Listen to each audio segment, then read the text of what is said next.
The internet is great. We use it daily to read blogs, news, watch videos. Now we also surf the net with tablets or even with smartphones, checking Twitter as we wait for the next train. This is amazing. We are connected permanently. But, and there is always a but, we are more exposed to threats and dangers than ever. Viruses, worms, data thieves, and crackers are just some examples. The question is, how can we protect ourselves against these threats? Total security is impossible, we know that. But if we learn some basics about computer security, we can protect ourselves better from possible attacks. Let's see the main 4 principles of computer security that help us to be safer.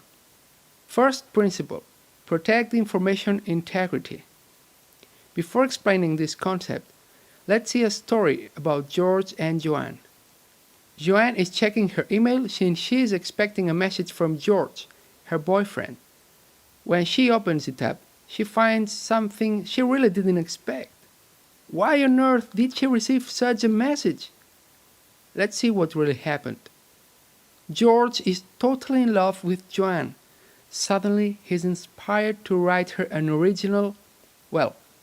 message. George sends his email, but how unlucky, his message is intercepted by a cracker. The cracker is very bored and decides to modify George's message before resending it to Joanne. And you already know the rest of the story. Joanne doesn't know that the message has been modified by another person, and she is very angry and wants to split up with George. This is an example of data integrity alteration. The modified information can be a text, an image as the one you see in your screen, a file. If you receive this image, you think that it is the same one that the sender attached.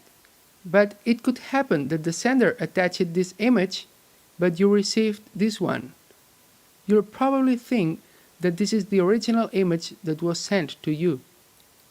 When somebody modifies data without authorization or permission, we say that the data integrity has been altered, either because of some modification or because of some deletion. A possible solution for George and Joanne consists of using an email client such as Thunderbird instead of using a webmail interface. This way, George could digitally sign his messages. This is something similar to seal an envelope with wax. If you send your message and somebody who is not authorized opens it, the receiver will notice that the message was read and might have been altered. The second principle of computer security is guarantee data confidentiality. Before explaining its meaning, we'll first see another story. George convinces Joanne not to split up with him. He goes to visit her and brings her a surprise. He wanted to send it by email, but after all the fuss about the email incident, he prefers to go in person. But George has a bad day and he loses his pen drive. After a while, a man sees it and picks it up. He goes home and once there, let's see what we have here. Okay, which one of these folders would you check first? Exactly, the photos folder, which is what the man chooses. He finds out a photo session of George as a special gift for Joanne. The man can't help laughing about this funny situation. Well, funny for him, but not for George or Joanne, the only ones that had to see these pictures. Let's talk now about confidentiality. In a communication, the sender sends a message to the receiver through a channel. That message could be intercepted by a third person. But if the sender encrypts the message, the interceptor will get a text with no meaning and almost impossible to decode. That is confidentiality, when only authorized people have access to private data. And encryption is one of the widest methods used to assure this privacy. In our case, the solution is so simple as using software to encrypt and decrypt the information.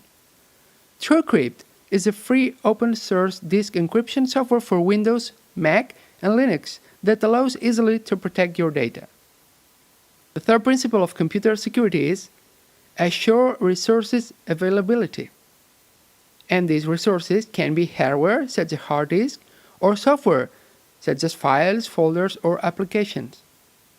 Suppose that we have a web server with an online store working 24 hours a day, 7 days a week. Everything is going well, and the company is earning money and customers are satisfied. Until one day, the server's hard disk fails and the online store stops working. Suddenly, a resource isn't available. Suddenly, customers can't buy and start complaining, and the company loses money and credibility. This is something similar to when you are hungry and want some cookies. You look for the jar of cookies, and there are always cookies. And if you run out of cookies, then your mother appears with more cookies to fill the jar and your belly. That is availability. You have cookies whenever you want them. In computer security, availability refers to the fact of having access to your resources whenever you need them. Again, the solution is rather simple. Instead of using just one hard disk, we use 2 disks in a redundant storage system called RAID 1. With RAID 1, everything in the first disk is duplicated in the second one. If a hard disk fails, the system has the other one with all the data to run the server. Customers will continue buying things because the web server will still be available and the company won't lose money. And the last principle we'll see of computer security is establish non-repudiation mechanisms. The last story is about 2 friends talking by Skype, George and Sarah. George is inviting Sarah to come to a party at his place. Every guest will bring something, and George tells Sarah to bring beer. Sarah agrees and says that she will bring lots of beer. The next day, Sarah arrives at the party empty-handed. Then George asks, "Where is the beer?" And Sarah replies, "Beer? You didn't tell me anything about beer." George gets angry because Sarah is lying, but he cannot prove that he said to her to bring beer. When someone participates in a transaction and denies something that happened in that transaction, he is repudiating part of the communication. In the picture, the man on the left lies to the other one, denying some order he received. The man on the right suspects something, but he cannot prove anything. In computer security, non-repudiation is a mechanism to guarantee that every participant in a transaction cannot deny what he sent or received. A bill is an example of non-repudiation. If you pay for a product and get the bill, you can prove that you paid for it showing the bill. In computer technology, it is also interesting to have non-repudiation mechanisms. For example, if somebody modifies a document and then says, "I didn't do it," you need some way to prove that he really modified that document. In our story, the solution is use WhatsApp instead of Skype. With WhatsApp, you have all the sentences you exchange with other people. When you send a message in WhatsApp, first a clock appears. That means I am sending your message to the WhatsApp servers. Then a tick appears, and that means the message just arrived to the WhatsApp servers. Finally, when a double tick appears, means the message has been delivered to the recipient. That is a proof that the message arrived and is a non-repudiation mechanism. Moreover, if the recipient sends you back a written confirmation such as, "No worries mate, I'll bring beer for everybody," then you have even more proofs in the case he arrives at your party empty-handed. To sum up, we just learned 4 of the computer security principles: integrity, confidentiality, availability, and non-repudiation.